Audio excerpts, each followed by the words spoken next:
Tadi saya awalnya nggak mau datang ke sini Pak Ustadz. Awalnya, ternyata memang rencananya itu istri yang saya ngantar jadi supir aja. Ternyata istri mendaftarkan saya. Gitu. Dan alhamdulillah saya terima kasih sama Allah Subhanahu Wa Taala duduk kembali di majelis ini yang untuk yang kedua kali. Sebelumnya mohon maaf ya Ustadz, ini terkait dengan pernikahan kita memang sudah 18 tahun, tapi memang belum dikaruniakan seorang anak. Namun ada satu sisi yang membuat hati saya mengganjal, terutama bagaimana saya bisa menafsirkan kehidupan ini.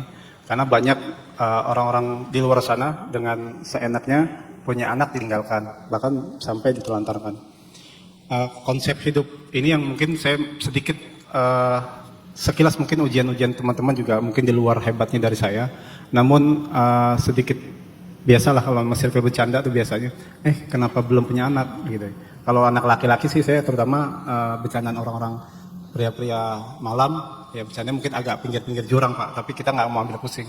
Nah ini bagaimana sikap terutama sikap suami untuk menguatkan terutama terhadap istri ya. Kita alhamdulillah sudah ikhtiar, namun insya Allah di tahun depan kita mau ikhtiar lagi. Saya mohon keikhlasan dari teman-teman juga, kita saling mendoakan, saling menguatkan.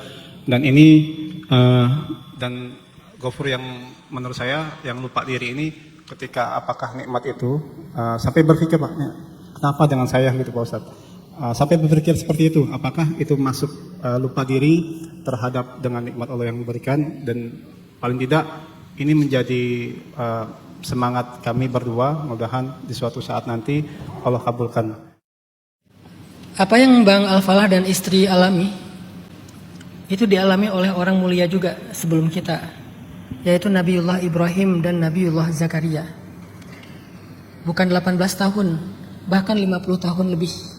Nabi Zakaria dan Nabi Ibrahim setelah menikah sampai umurnya sekitar 80 tahun belum dikaruniai anak.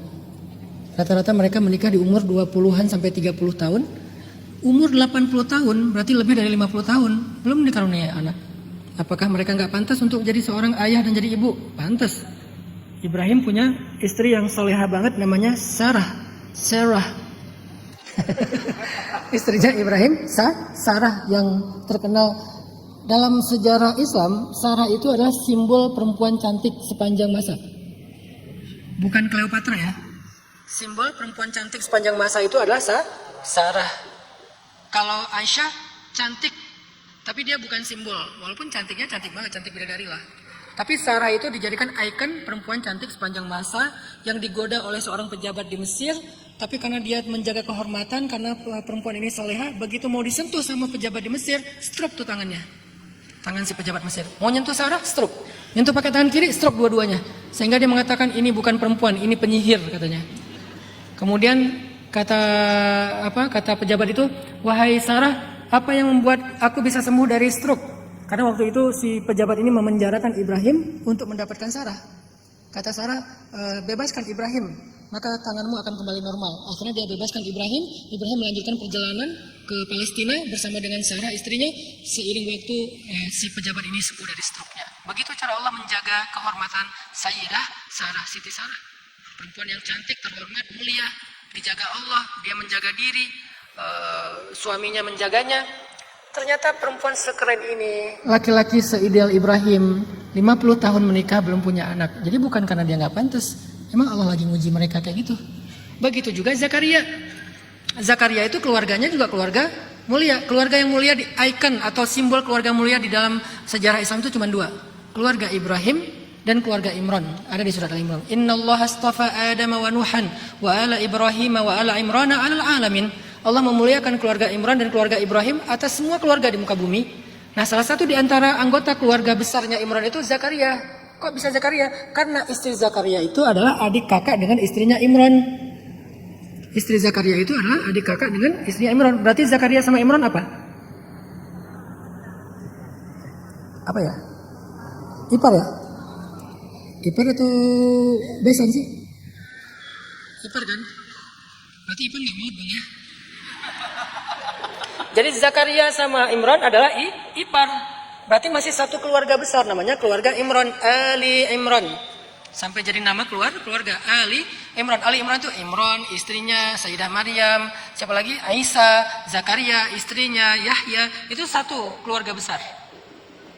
Ternyata seistimewa itu Sayyidina Zakaria dan istrinya sama 50 tahunan mereka menikah belum dikaruniai anak. Apakah mereka nggak pantas jadi ayah?